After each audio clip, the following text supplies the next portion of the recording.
এই খালেদা জিয়া প্রধানমন্ত্রীর সময় সিলেট বিভাগ হয়েছে, সিলেটের রাস্তাঘাটের ডেভেলপমেন্ট হয়েছে, এগ্রিকালচার ইউনিভার্সিটি হয়েছে, সিলেটের জাতীয় হয়েছে, উসমানী আন্তর্জাতিক বিমানবন্দর হয়েছে। এই অডিটোরিয়াম আমরা সাইফুর রহমানকে নির্মিত করেছি এবং এই অডিটোরিয়াম আমরা বানিয়েছি। বাট ভেরি স্যাড, লাস্ট 17 ইয়ার সাইফুর রহমান সাহেব সময় বিল্ডিং সমাপ্ত হয় নাই।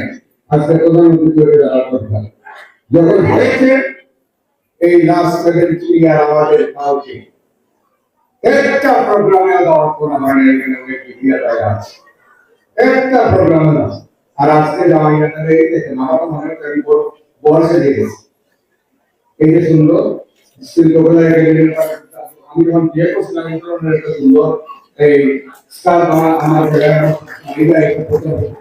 করে আপনারা বুঝলেন। I am not satisfied. Last 17 ইয়ারের এইটা দিয়ে 17 বছর আমরা এই ধরনের নির্যাতনের শিকার হয়েছি। আজকে আমরা জনগণের ভোটে নির্বাচিত হয়ে আমাদের প্রধানমন্ত্রী শহীদ রাষ্ট্রপতি জিয়াউর রহমান এবং বাংলাদেশের তিনবারের জনগণের ভোটে নির্বাচিত সকল প্রধানমন্ত্রী এবং খালেদা জিয়ার ভিতরে নির্বাচিত হয়েছে। এই তিনি এসে গত 1 মাস আগে এই অডিটোরিয়াম প্রোগ্রাম করেছে, এটা উপস্থিত হলাম।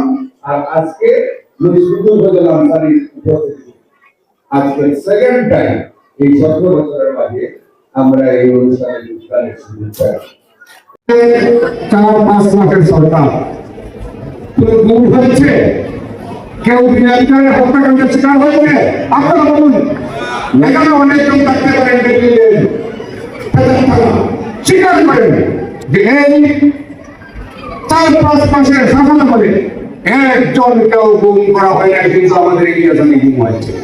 সিলেটের আমাদের ছাত্ররা গুম হয়েছে, ঢাকার ইউরোপীয় কাউন্সিলর গুম হয়েছে। আমরা বিনা বিচারে কাউকে হত্যাকাণ্ডের শিকার করি নাই।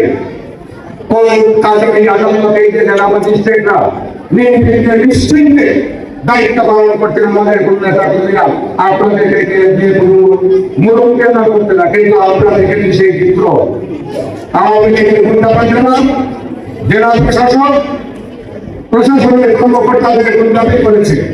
আর আপনারাও শেখ হাসিনা দলকে করে তাদের পুত্রের ব্যবস্থা করে দিয়েছেন। এই সুযোগ বাংলাদেশের মাটিতে আর হবে না, কারণ এখন জনগণের ভোটে নির্বাচিত সরকার।